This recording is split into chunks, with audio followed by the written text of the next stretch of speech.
السلام علیکم گائز، میں ہوں آپ کی ہوسٹ عروج خان۔ نیو یارک ایئرپورٹ پر تلاشی کی افواہیں جھوٹی خبریں ہیں۔ جی ہاں، یہ کہنا ہے چیئرمین کشمیر کمیٹی شہریار آفریدی کا۔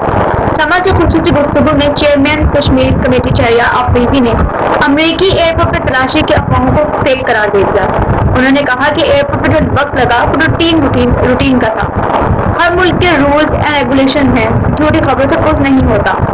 چیئرمین کشمیر کمیٹی کا مزید کہنا تھا کہ پاکستان دشمن عناصر جھوٹی خبریں پھیلا رہے ہیں۔ کشمیر قوم کو اجاگر کرنے آیا ہوں۔ میرے مشن سے دشمن عناصر خائف ہیں۔ پاکستان دشمن عناصر فیک نیوز پروموٹ کر رہے ہیں۔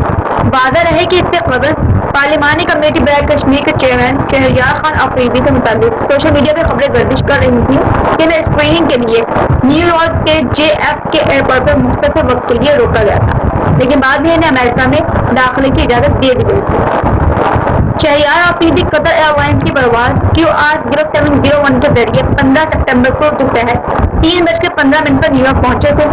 ایئرپورٹ ذرائع نے دعویٰ کیا کہ شہریار آفریدی پہلی اسکریننگ میں امیگریشن حکام کو مطمئن کرنے میں ناکام رہے تھے، جس میں انہیں دوسری اسکریننگ کے لیے روکا گیا تھا۔